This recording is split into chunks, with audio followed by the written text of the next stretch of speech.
I'm David Berlin with the Blockchain Journal podcast. I'm coming to you from the DC Blockchain Summit 2023 in Washington, D.C. And standing with me is Michael Bondar. He's the Principal Enterprise Trust Leader at Deloitte. And Michael, I just saw you speak on stage, and you had some really interesting advice, I think, for enterprises when it comes to how trust is perceived out there of all the different organizations, with their customers, with their other stakeholders, and then also you talked a little bit about a framework for improving that, or at least measuring it, KPIs and so on. So I'll start off. Tell me what it is that somebody who's the leader of the trust practice at Deloitte does. Well, first of all, thanks for having me. I appreciate it. First and foremost, we wanted to define this topic. And you saw the framing, that was about contextualizing what it really means. So we talked to academics, business leaders, industry leaders, and we identified the areas that are most impactful to earning trust. That was part one. That is not a one-time event. It's keeping the pulse on evolving expectations, so the framework is a living, breathing thing. The second part is helping our clients make sense of this topic, helping them contextualize it for their organization, and then evaluate levels of trust with their various stakeholders. That's our mission and my mission, to help our clients define, evaluate, and act on the topic, irrespective of the size of the organization or what industry they're part of. You seem to at least indicate that there's a trust problem out there in general. So can you characterize that? We see pretty consistent fractures or a decline in trust, and that is not particular to just this industry. We see that consistently. In healthcare, as an example, only 23% of clinicians trust their leadership. That number goes down to 15% for nurses. In technology, only 40% of consumers trust tech companies to maintain and safeguard their data. So we're talking about a low level of trust across the world.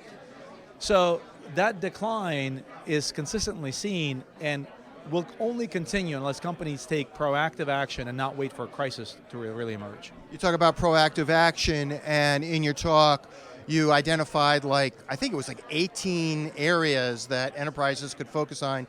You did mention it's important, you can't tackle them all at once, so to prioritize. But maybe if you could just highlight some of the top areas, maybe the top 3 or 5 that you see across enterprises. They say, okay, these are the ones we have to focus on first before we get to the rest. Yeah, and not to deprioritize any one of them. There are a bit different weights, let's just say, depending on the sector and the industry. But things like cyber, data integrity and protection, those are relevant in any sector, any industry. Things around conduct, financial crime, top of mind, again, regardless of where you are, who you are. Things around workforce experience and customer experience, very relevant in today. Digital engagement has become a topic du jour, again, across all industries and sectors. The key is to prioritize, as you mentioned. It's very difficult to tackle all of those 18 simultaneously. So figuring out what's most impactful to your organization, most meaningful to your stakeholders, that's a big part of this exercise. Sure, and you also talked about KPIs, like how do you measure this stuff? So where does that come from? When we think about things that are most important to companies, unless there's a number next to it, it sort of falls by the wayside. So we've ensured that this topic is no longer amorphous or nebulous, it becomes real.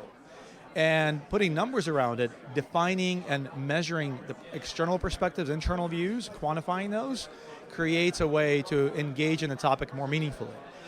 Those numbers then compare to the industry benchmarks or leading indicators. And that's the next sort of evolution of this, where you allow yourself to see where the gaps are, where you're leading, or where you should tackle. And unless there are numbers and measurement, it's not going to be of relevancy to the leadership team. Well, let's say I find some gaps. Let's say I come up with some metrics to measure those gaps. How do I cross the chasm? Because clearly we're in a place where I think you're indicating there's a significant breach of trust pretty much across everything.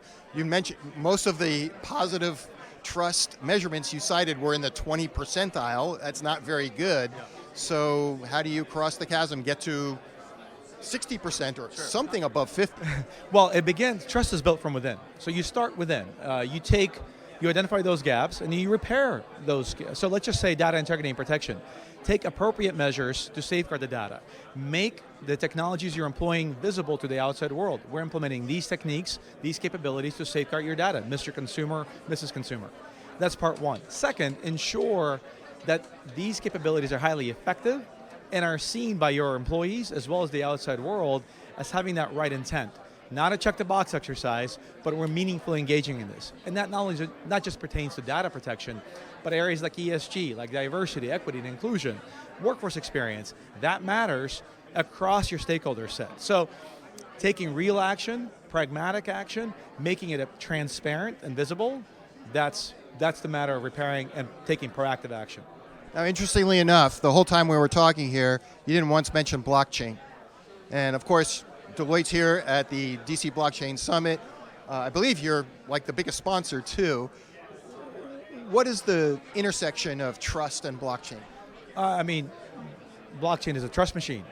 This entire industry, this sector was born due to a lack of trust in the financial services industry.